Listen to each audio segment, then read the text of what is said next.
मानेसर में राष्ट्रीय सुरक्षा गार्ड्स के कार्यक्रम में गृह मंत्री अमित शाह ने आतंकवाद के खिलाफ भारत की नीति दोहराई। अमित शाह ने साफ कहा है कि आतंकवादियों को अब दुनिया में कहीं भी पनाह नहीं मिलेगी। भारत की सुरक्षा एजेंसियां पाताल से भी ढूंढकर आतंकियों का खात्मा करेगी। बड़ी बात यह है कि उन्होंने पहली बार ऑपरेशन सिंदूर और ऑपरेशन महादेव का जिक्र किया। मानेसर स्थित एनएसजी कैंप में आयोजित इस कार्यक्रम में गृह मंत्री अमित शाह ने कहा, भारत आतंकवाद के खिलाफ जीरो टॉलरेंस की नीति पर काम कर रहा है। उन्होंने कहा कि दुश्मन भले सीमा पार से हो या देश के भीतर, अब कोई भी आतंकी कार्रवाई बिना जवाब के नहीं बचेगी। अमित शाह ने कहा है कि सर्जिकल स्ट्राइक और एयर स्ट्राइक के बाद भारत की नीति और आक्रामक हुई है। अमित शाह ने पहली बार ऑपरेशन सिंदूर और ऑपरेशन महादेव का खुलासा किया है। उन्होंने बताया कि ऑपरेशन सिंदूर के तहत पाकिस्तान में मौजूद आतंकी संगठनों के हेडक्वार्टर, ट्रेनिंग कैंप और लॉन्चिंग पैड को ध्वस्त किया गया। इन्हीं जगहों से भारत पर हमले की साजिशें रची जाती थी। वहीं ऑपरेशन महादेव में भारत ने सटीक कार्रवाई कर हमलों में शामिल आतंकियों को निशाना बनाया और उन्हें खत्म किया। गृह मंत्री ने कहा कि आज दुनिया जान चुकी है कि भारत किसी भी आतंकी हमले का जवाब सीमित दायरे में नहीं बल्कि दुश्मन के मर्म स्थान पर प्रहार कर देता है। उन्होंने कहा कि ये नया भारत है जो धमकी नहीं सहता, सीधे जवाब देता है। अमित शाह ने सुरक्षित भारत के विजन पर जोर देते हुए कहा कि एनएसजी और सुरक्षा बलों पर देश को गर्व है। आतंकवाद खत्म करने की इस निर्णायक लड़ाई में भारत पीछे नहीं हटेगा। अब साफ है, कश्मीर से लेकर कराची तक भारत का मिशन एक है, आतंक का सफाया। छिपने की जगह नहीं मिल सकती।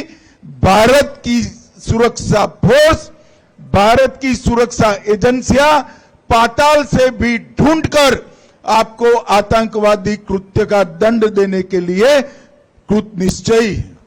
और मित्रों, ऑपरेशन सिंदूर ने जहां पर टेररिज्म का प्लानिंग होता था, भारत पर हमला करने का जहां व्यू रचना बनती थी, वो पाकिस्तानी टेरर ग्रुप के हेडक्वार्टर को ध्वस्त किया, इनके ट्रेनिंग कैंप को ध्वस्त किया, उनके लॉन्चिंग पैड को ध्वस्त किया और ऑपरेशन महादेव ने सटीक ऑपरेशन कर जो आतंकवादी हमला किए थे उनको भी समाप्त कर देश का विश्वास हमारे सुरक्षा बलों पर बढ़ाने का काम किया है। मित्रों, एनएसजी के जवानों ने 4 दशक लंबी ये यात्रा में देश के 770 से ज्यादा महत्वपूर्ण स्थानों की रेकी की है। वहां के सारे व्यू रचना, अगर अकस्मात आतंकी हमला होता है तो इसको कैसे बचाया जाएगा, इसका एक डेटा बैंक बनाया है। कई सारे अस्पताल, कई सारे धार्मिक स्थान और कई सारे वाइटल इंस्टॉलेशंस को, जल मार्गों को, देश की संसद को बहुत अच्छे तरीके से प्लानिंग कर एनएसजी ने एक डेटा कैंप बनाया है।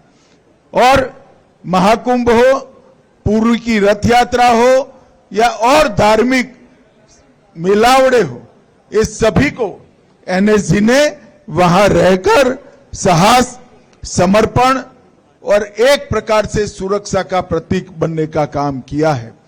मित्रों, आने वाले दिनों में एनएसजी को हम अत्याधुनिक टेक्निक से तो लैस करेंगे ही करेंगे, परंतु इसके साथ साथ इनके कामकाज में भी हम बहुत बड़ा बदलाव करने जा रहे हैं। और मुझे भरोसा है कि 4 दशक का जो एनएसजी का इतिहास है उसको आने वाले अनेक वर्षों तक एनएसजी दोहराती रहेगी। और जिस प्रकार से एनएसजी के जवानों ने आतंकवाद के खिलाफ लड़ाई दृढ़ता के साथ लड़ी है, डटकर लड़ी है और परिणाम लाकर लड़ी है।